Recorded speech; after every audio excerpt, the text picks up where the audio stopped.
Welcome to the B2B Breakthrough Podcast. We're here to bring you all the best knowledge, insights, and strategies from e-commerce experts, successful business owners, and the team at Alibaba.com that you'll need to grow your business and achieve your next big breakthrough. I'm your host, Sharon Gai. Welcome to the podcast. So this is our 11th episode, but our very first in-person episodes. Just to give you a bit of a recap and to all of our listeners, this podcast, we are trying to teach people who are currently entrepreneurs or who want to become entrepreneurs and how to grow their business, mostly from a B2B, B2C commerce perspective. And so today we're here with Vivek Rama and Eric Lee in person, the pioneers behind Superline Wholesale, an apparel wholesale company that gives creative access to blank garments to repurpose and rebrand as their own. By combining their experience in growth marketing, digital commerce, apparel sourcing, and design, Eric, Vivek, and the rest of the Superline Wholesale team have created a unique brand that has massive growth potential. So let's start off with just Superline Wholesale and what's behind the name. I was a college dropout. I didn't have anything to do. And my dad was like, why don't you come work for me in the warehouse? And he was selling bootleg Jordan tees. It's like a traditional wholesaler. So I started working in the warehouse, like trying to figure it out. And I was like, I don't want to sell bootleg Jordan tees for the rest of my life. And slowly I started a brand. I was like, you know what? I'm going to try to be like Fear of God and all these other designers like John Elliott. And I want to have this crazy high brand. So I started my brand. It was terrible. I think my first shirt, I misspelled the word on the back design. And I didn't know like anything about Photoshop, Illustrator. And from there, I took all those experiences and I started channeling those experiences into teaching people how to start a brand. And I was like, oh, if I can show somebody how to get shirts printed or where to get the shirts, what other products could I sell to them? And then that's when my dad was like, blanks, there's no risk in blanks. A black t-shirt will sell for the rest of your life. Whereas if you have something printed on there, it could be worth like Hellstar's worth $200 a shirt, but then you can go down the street and buy a $5 I Love New York shirt, right? So it's so predicated on like the design and the graphic. And my dad was like, Hellstar could sell for $200 today, but tomorrow it could sell for nothing. So he was like, why don't you start selling blanks? And that's kind of how I started changing that business from selling bootleg Jordan t-shirts to selling blank t-shirts and then eventually blank hoodies, blank zip-ups. And now we focus more so on like the fashion blanks. So a lot of these other companies, you can get a black t-shirt, but you're probably not going to be able to get, I call them the misunderstood pieces that the kids wear, like crop tops. And then Vivek is the director of digital. So he handles more of the media side, if you want to talk about that. I handle all of the content like TikTok, Instagram Reels, YouTube. I saw a lot of your TikTok interviews with factory owners. You went everywhere in China. So we actually weren't in China. We went to a trade show in the US. I was asking people for advice. I met one of the owners of Young and Reckless. I was telling him like, I'm doing merch for people. I'm doing like the corporate internships. Don't really like my job. It's like, you need to find Eric Lee. Tracked down Eric Lee, went to my high school, 10 years older than me. We met at a trade show and we just shot Eric talking to a factory person. On an iPhone. That video we did, 1 million views. And then Eric was like, why don't you do work for me on the side during your job? Fast forward, I quit my job. That was your basically job interview. And then you got the job. Yeah, that's how it started. Can you just take us back to how you got started? So you said that growing up, were you working for your dad? Were you one of his employees? And that's how you got into the whole way of knowing how to sell things? You left out a big portion of your story, I feel like. I was 18 and I went to Jesus camp for like 6 months because I was like getting in trouble. I was partying all the time. I was flunking out of school. And I was like, man, I do not want to be broke. And I was like, I also don't want to go to school. So I came back and I started working as a waiter. And I was like, this is tough. And I just found myself selling things that I shouldn't be selling. New York is probably fine to sell it, but back where I'm from in Atlanta, it's not fine. And I was like, I can make a lot of money selling this stuff. And I did it for about like 4 or 5 years. And I worked for a lot of people that are probably like very opposite from corporate and like quote unquote scary, I guess. And I got in trouble and I was like, man, what am I going to do? I have a record. I'm a college dropout. Wasn't it hard to get a job? I remember one time I went on Craigslist to find a job and I was like so amped up and I was like, I got a suit and everything. And then I forgot my dress shoes. I pull up to the interview and it's one of those when you sell like cell phones in Costco. I was so amped up for it. I went from like selling Jesus to like applying to sell cell phones in Costco. I don't want to sell cell phones at Costco. And my dad was like, why don't you just come work for me in the warehouse? So he was doing pretty well with his business. He was doing well, but it was just like really small business. It's like imagine like the guy running a bodega here. He can afford to feed his family, send his kid to school. Is he having bust down watches and like crazy chains and like flying private? No. But he's working 6 days a week and just working hard and being able to feed his family.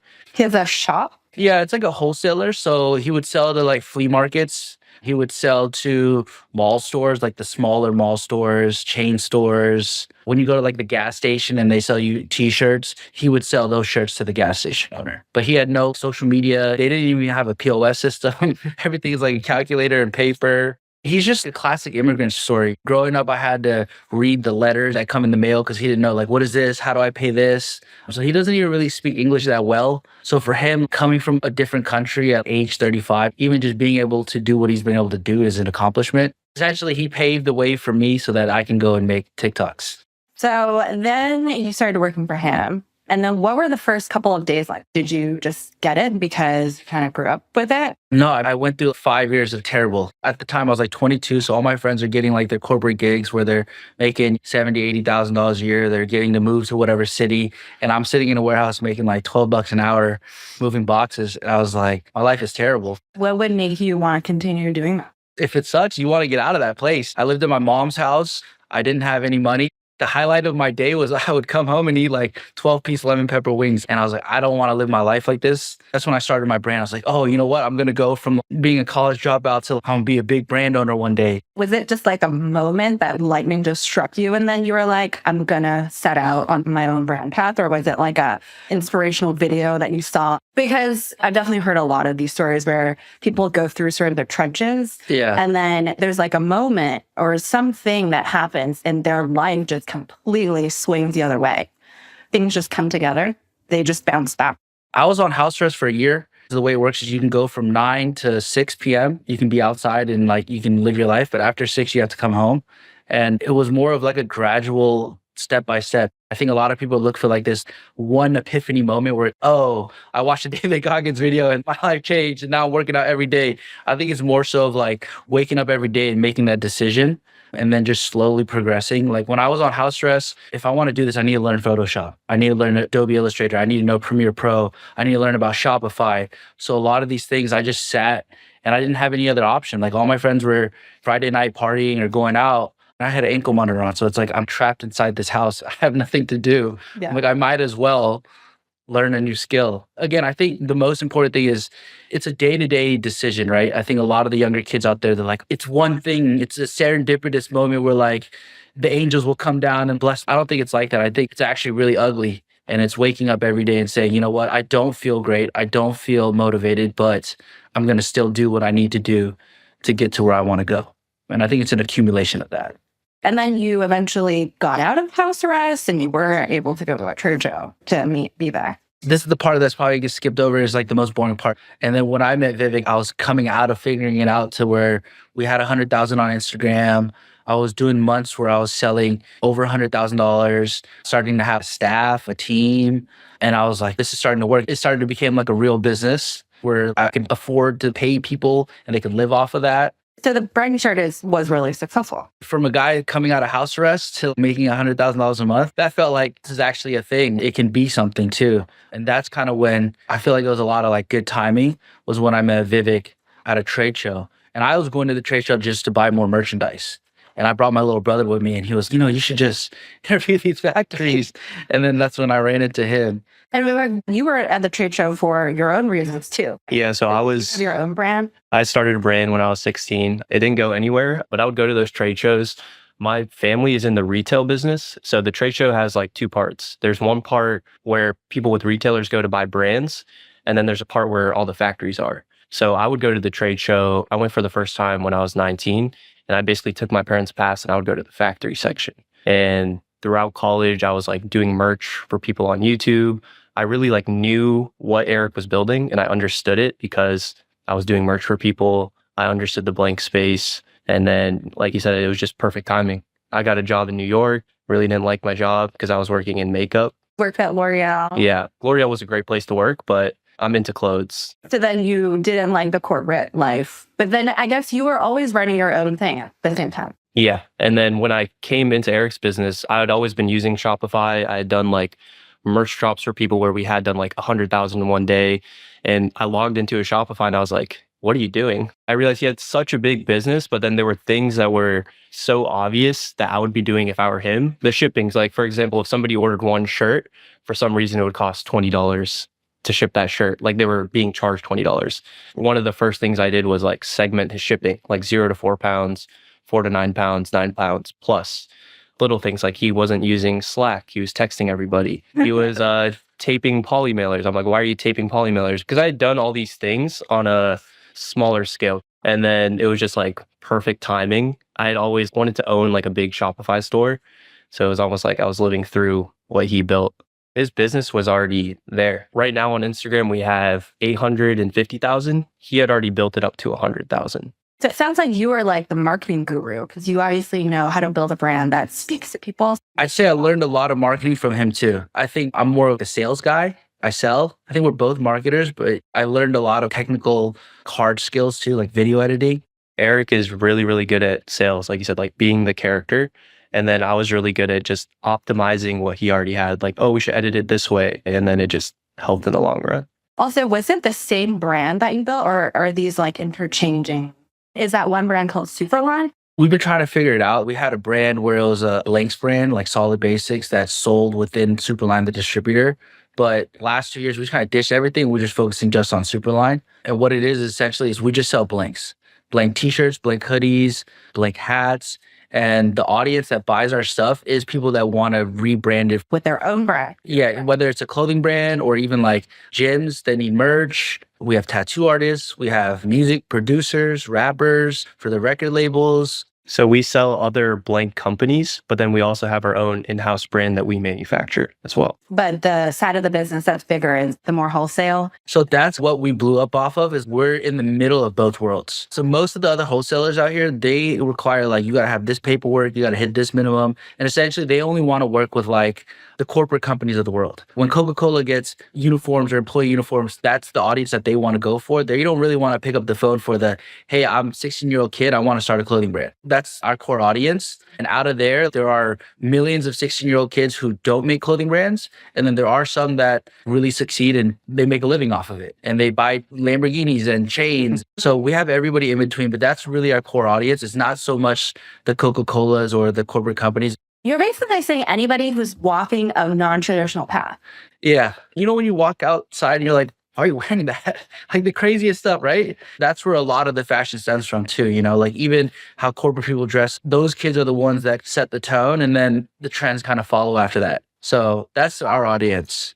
Let's dive into that a bit more, like trends and trend setting and how something becomes a trend, because I would love to figure that out. I mean, I think everybody would. So what's another example where somebody has worn something kind of strange? We have double jeans. What's that? Imagine a pair of jeans that are flipped inside out. Yeah. And then we have another pair of jeans sewed to that. So it looks like one pair of jeans falling off, or even like really baggy wide jeans. Yeah. It's like if you wouldn't be able to wear some of our clothes to a corporate function, it would be considered as business casual. It's probably like what you would wear on a Friday night when you go out with your friends and you're staying out till 4 a.m. That inside out jean, the person that wore that, they can wear that, but they'd be like the one loner person wearing that walking down the street.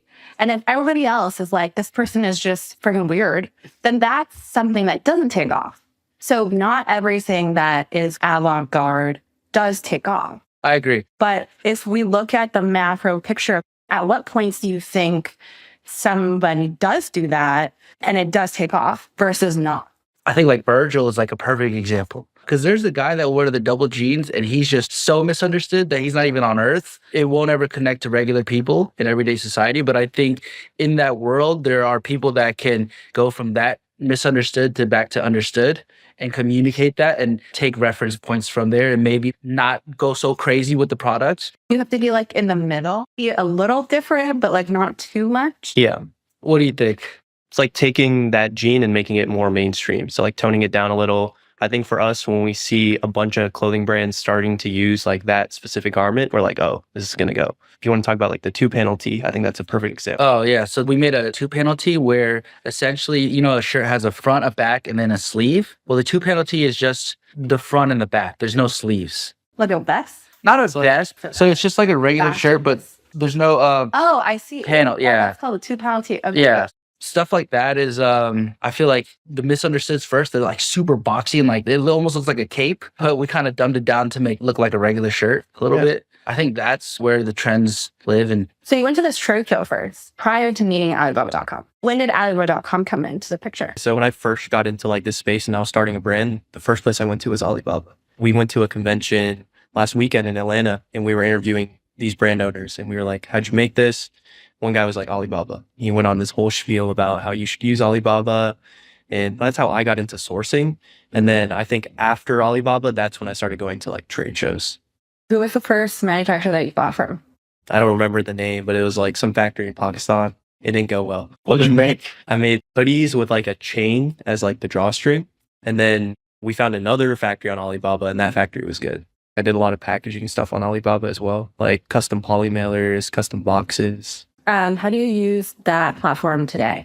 I mean, I think it's more so about the culture and the customer that Alibaba has created. If you think about, I want to start a brand or I want to be an entrepreneur, anything that's based around product, it's kind of like the Alibaba culture of like going online, finding a factory overseas, coming up with an idea, importing it, and then buying it for X and then marketing it up and selling it and making a profit, right? So I haven't used any Alibaba products now, but I think essentially the whole business of Superline is based around the entire culture that Alibaba has created, which again, it's like these younger kids that before the internet, how did you source stuff? I know a guy that knows a guy and knows a guy, right? And there's not as much trust in between those connections. Whereas with Alibaba, they make everything seamless. That product help these younger kids go from like, I want to just be an athlete or I want to be an entertainer to, you know what, I want to own my own clothing brand or I want to be an entrepreneur. And I think Alibaba is culturally relevant to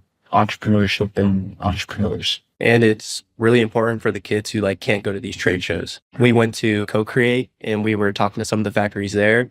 And then we would go to some of the informal market shows. And one thing I realized is all of those factories are on Alibaba. So if you can't go to the trade shows, the great way to connect with factories is through Alibaba.com.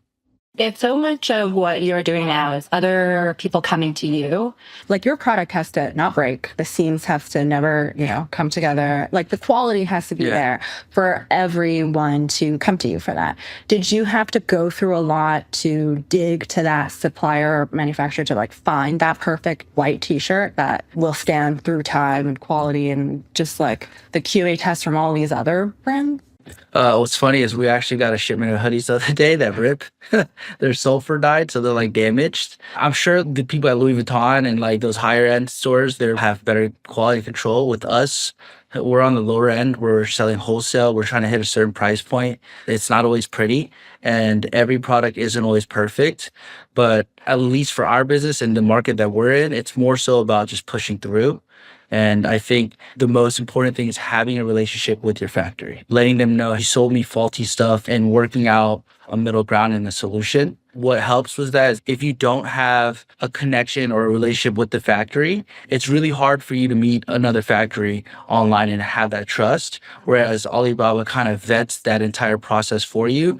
And if you do have any problems, they kind of work as a middleman. So you can contact the platform and they can either justify it or get them removed or whatever. So I think that's really good for people starting out, where it's hard to get that relationship, right? Like some of those relationships takes years and it's passed down to families and generations. Alibaba makes it kind of more accessible. You ever use your dad's contacts from before? Yeah, so now the business has grown to where we have so many contacts because like one factory can only produce so much. And if we're trying to grow and sell more stuff, we went to the Alibaba trade show, met some factories. I think it was like Healy, they do jerseys. Yeah. So what you also learn is certain factories are specific to certain products. The guy who's making good soccer jerseys necessarily can't make the best jean shorts. Now the business has grown to like we're having relationships with like 5 to 10 factories and producing on a major scale. And that comes with a lot of headache.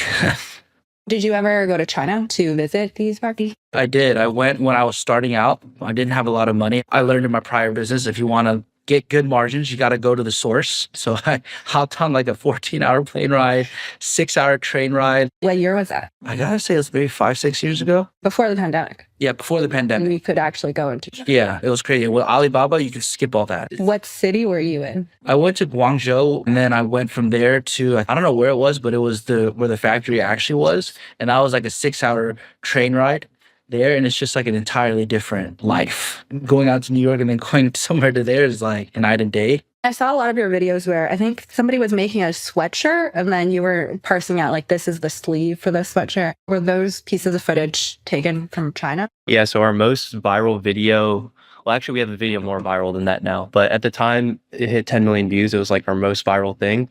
And Eric just sent me a video of him like GSM testing a hoodie. So it's basically... What does GSM? GSM is grams per square meter. So essentially, a lot of factories will send you like something that's 200 GSM and you might weigh it and it might be like 100 GSM. And so it might be thinner yeah. than what you want. You want it to be a heavier fabric. So he sent me a video of him just doing the GSM test. It was funny because the day before he chewed me out for something. It was the first time we ever like got in an argument. We call that work-life balance in the corporate. The first time like we got in an argument, this happened the next day. So he sent me the footage and then I don't know why I edited it the way I did. So in short form, the first 3 seconds are like the most important because that's what really like hooks the person. So it's just like a zoom in of this GSM cutter cutting the fabric. For some reason, it went super viral. It got 10 million views on YouTube, TikTok. And he edited it in a Starbucks in 10 minutes. He's efficient. It's part of the technical job, the optimization. I think sometimes those videos go viral because you're showing a side of like clothing making or something that nobody has ever seen before. And like, we just see it in stores when we walk into Uniqlo and we don't know how it's made, where it came from, how it's put together. What are some other videos that's gone viral? All of the factory interviews, like I feel like we invented a new niche. There's a lot of other kids starting to do the same type of videos. I would say that's like our most successful series so far. I mean, what would be your advice to somebody watching about short form content and like creating content for their business in general? I would say provide as much value as you can to the audience. Don't worry about like selling something in the video. Like if you look at Red Bull's Instagram, for example, like Red Bull doesn't post any pictures of a Red Bull can or like talk about the product. They just post like X Games and like exciting stuff. And that's like a big inspiration for our page. Like our page is just knowledge for clothing brand owners. Like we post competitor stuff, we post our stuff, we post memes, we post everything. And I would just think about your business instead of trying to sell a product. Instead, think about like who is your audience and how can you provide value to that niche and that audience. And what would your advice be for someone wanting to start their own brand? Don't do it. Isn't that what most of your business is based on, though? People doing it? Yeah, but essentially, it's such a saturated market. There's low level of success. For every 10 person that comes in there, maybe 1 or 2 will actually be able to make like a living.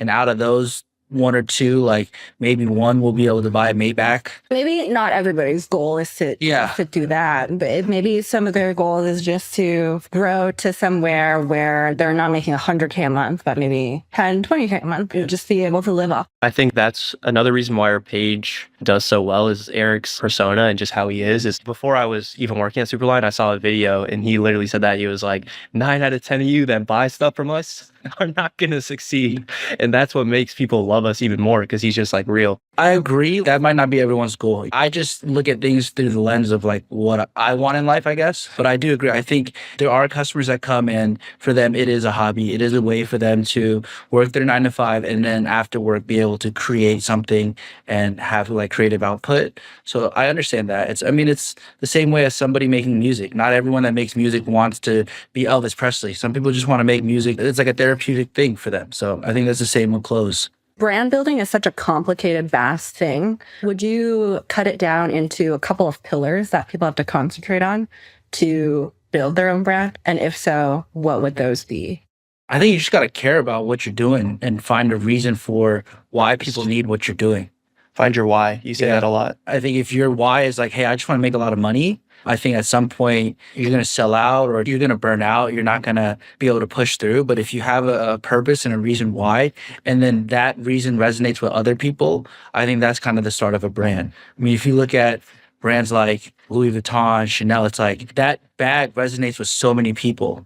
And that logo and that symbol, it resonates with so many people. I think Louis Vuitton is a bit of a different case, maybe. And feel free to disagree because, first of all, it's in luxury. So ownership of that thing represents a little something different versus like a brand that you see and like that's more en masse. Also, Louis Vuitton has like the 100-year-old heritage history. I think with Louis, the brand value is that when you put it on, you got something on that no one else got on. It's aspirational, it's inspirational, it's almost like a status symbol, right? Even lower tier brands like even TJ Maxx, Ross, you go there for a certain why. What your why is like. You want to find the clearance section, you want to find that grail that is a really nice shirt for $5. Even when you go to Walmart, there's a certain why that you're kind of catering towards. So I think for every brand, finding your why and then having people to try to resonate with it is the genesis point. And then I think from there, you can start to build out who's the audience. Yeah. And you find your why through the audience. Like I would say our why at Superline is like when I first started working with Eric, one thing he told me is anything we put out, make it for the 17-year-old version of yourself who is starting a clothing brand. And I think that's why the content has worked so well, the products have worked so well, is because we were those 17-year-old kids trying to start a clothing brand. And it just happens to be the right place, right time. There's millions of kids trying to start clothing brands. Can you give examples of some of those brands? I mean, they're more like underground, I guess. Saint Vanity, he's in a lot of like the Hellstar denim tiers, sort of like boutique stores. God is Dope had his really big run. So God is Dope was big in the South. It's more of like a price point brand. They were selling like $20 shirts. Jesus Loves You is another one. We've had a lot of celebrities come in and they're trying to do like their merch through there. The ones that end up being successful out of the store, they are laser focused on like what the brand is. Even with Saint Vanity, he's not selling his shirts for $20. He understands that his brand is on the levels of like denim tiers, Hellstar. It's more of a luxury streetwear brand where, hey, if you want this shirt, you're going to pay $200 for it. And I'm not budging on my price because it's more about my brand than the actual product. And then guys like God is Dope, he was the exact opposite. My brand isn't for the guy that wants to be dripped out in like the most exclusive pieces. My brand is for like the aunt and uncle who go to church on Sundays and they want a dope message. And they don't want to spend $50 on a shirt. They would want to spend $9.99, $14.99. So I think just being clear, knowing your audience and staying in that lane is the ones that succeed. I think the ones that don't succeed are very unfocused and like drop a $9 shirt and then a $100 shirt and they're kind of scattered. Do you think it's momentously harder for more newer age luxury brands to be sold these days? Like if I was somebody who wanted to start my own clothing brand and I want to go that luxury route, I want to have more exclusive pieces. I don't want to mass produce like thousands. I just want to do certain drops or capsules that are very, very limited. Do you think it's so much harder or cut out so much harder for me than if I wanted to be a more aunts and uncles wearing at the church I version? personally don't think it's harder. It's just a different game you're playing. Like there are luxury brands that have been born in the last like 10 years, like Hellstar, and they're like super, super successful. I think it's just a different game and it's like your circumstances. Like if you're a kid and you're like friends with all these rappers and athletes, like it might be easier for you. But if you have no connections, making a luxury brand out of nothing is pretty hard because I feel like a lot of luxury is association and image, which is harder to do if you don't know anybody. What do you think is next for your brand? We're trying to discover that here on this trip too. Are you going to be visiting certain stores or visiting certain brands to find that answer? We're meeting with a lot of like other creators. We're trying to meet with people that are smarter than us so we can ask a lot of questions. We've figured out that like the brand can almost be almost a media conglomerate too in a way. It doesn't always have to be around product. That's what we're really trying to explore this trip is how can the Superline Wholesale Instagram, YouTube serve as more of like a blog, a magazine versus like, hey, this is the marketing department for selling our hoodies that rip. Instead of like doing that, we want to figure out, is this a separate entity? Is it an immediate thing? So we're actually coming on this trip with a lot of questions and looking for answers. If you can give yourself a piece of advice when you were 18, what would you say to? You want to go first? I would just say don't rush. I feel like especially with kids now, it's even worse because they see like 14-year-olds with like luxury cars and like just doing crazy shit on social media. So I would just say don't rush. It's going to work out. The work you may be doing now, it might seem like useless, but at the end, like it'll all connect. Like Steve Jobs has a cool quote about you can't connect the dots going forward. You can only connect them looking backwards. And I think I would say that don't rush. I would say just get uncomfortable. Anytime you're in a place of comfort, I think you're stagnant, you're not growing, you're not learning. And even if you are making mistakes, as long as you're uncomfortable and you're trying new things, I think eventually if something will happen, and then you just have to keep repeating that and learning and growing. When I was younger, I kept thinking like, oh, if I made this amount of money or if I got to this point, my life would be complete. The older I get, the more I realize that goal is always shifting. It's more about pursuing the goal than the actual goal. Whatever your idea of happiness and like making it is, I think that doesn't exist. I think it's a constantly evolving thing. If your goal is to have more work-life balance, I think even that will start to change once you achieve that. And I think there's just always a pursuit of like going after something versus like, once you get to this point, you'll be good. I used to think that all the time as a kid, and that's what I would tell myself. Even like the Amazon worker, I'm sure there's a lot of Amazon workers that are comfortable in the warehouse and hot, right? So getting uncomfortable with that would be like, yo, why don't you go read a book? Why don't you listen to a podcast? Instead of going to the warehouse, why don't you learn a new skill, right? Uncomfortability can work kind of both ways. Whereas maybe even the corporate guy who's read a book and has a college degree and is looking for this crazy coding job, hey, why don't you get your hands dirty for a couple of months till you get to that point? So I think uncomfortability is kind of like, whatever side you're on, there's always uncomfortability on either side. And I think there's always more to grow and learn. The trick is more, there's very few of us who remind ourselves to do that. Because most of us just dive into a habit. That's human nature. We want to be comfortable. We want to sit down. We want to have AC. We want to be comfortable. But I think it's in moments where you challenge yourself and being uncomfortable, I think that's when you learn more about yourself and grow and develop as a person. Thanks so much for sharing all this in our first in-person podcast. I hope that this podcast serves as a first step in uncomfortability for whoever is listening. Thanks for having me. Thank you.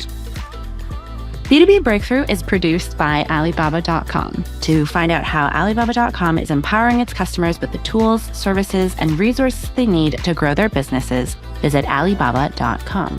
And then make sure to search for B2B Breakthrough Podcast on Spotify, Apple Podcasts, or wherever you find your podcasts. Make sure to follow us so you don't miss future episodes. On behalf of the team here at Alibaba.com, thanks for listening.